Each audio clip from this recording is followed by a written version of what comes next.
Hey guys, how are you today? Jim Prusek, physical therapist here at the Pain PT. Today we're going to talk about what's called the fear avoidance cycle. This is a very real cycle that's part and parcel with chronic pain. I see it in a lot of people I work with.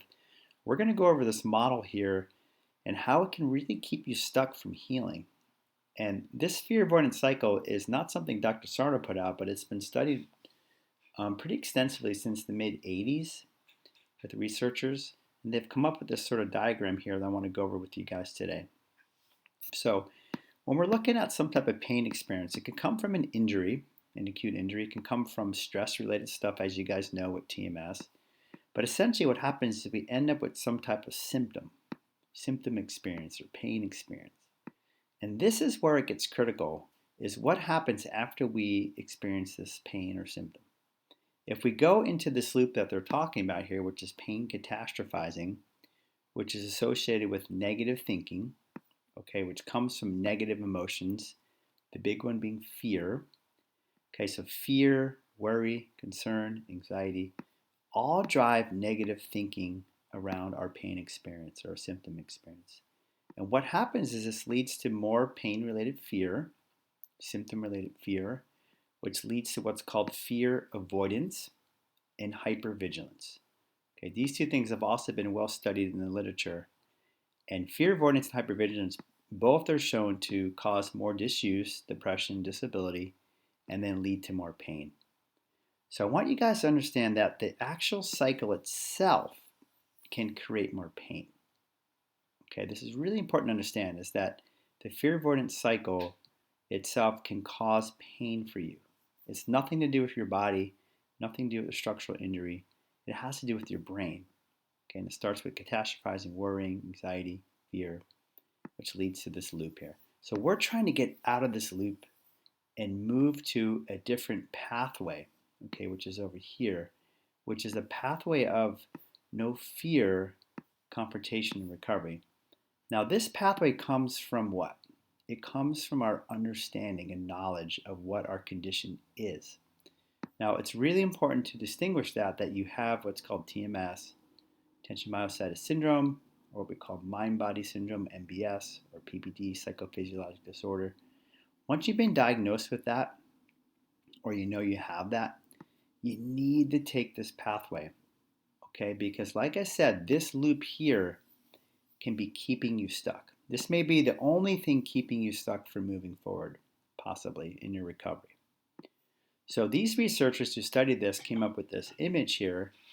And when they talk about understanding what's going on with our pain experience or symptom experience, we want to move past fear. We've got to face any fears, any worries, any concerns, any anxiety we have about the symptoms and about doing things.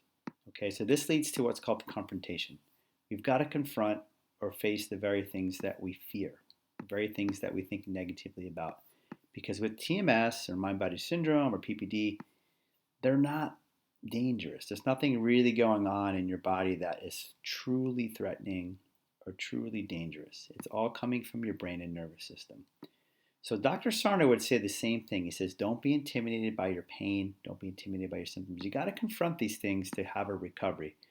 Now, I see this all the time in people. When you can do this and you can confront and move forward, you can recover. Now, when people are in this loop over here, they don't realize that. They don't think this is possible. They think that, no, there's no way I can get out of this loop. If I start to do more, my symptoms go up.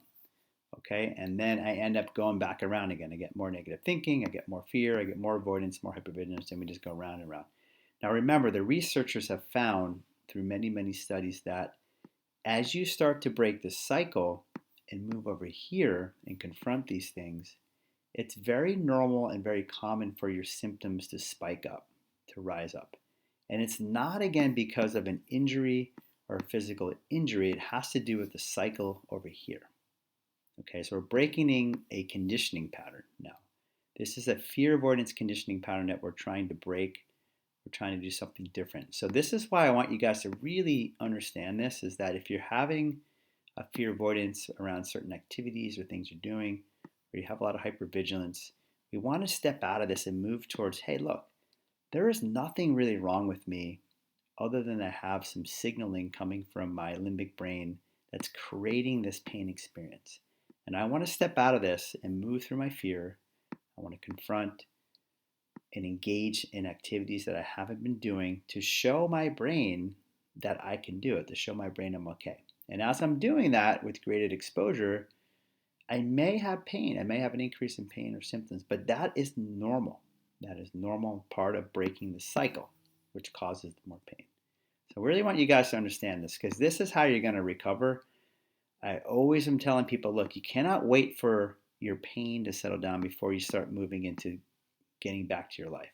It doesn't work that way. It works the other way around where you start to confront things in your life, move forward, then the pain starts to settle down. Okay, especially if you have this pattern here as one of your primary things that's keeping you stuck. So this is the fear avoidance cycle. It's very real. It's been studied extensively. And this is what they've come up with. And I see it a lot in people. So guys, if you're stuck in this over here, let's see if we can start to move you out, okay, to recovery.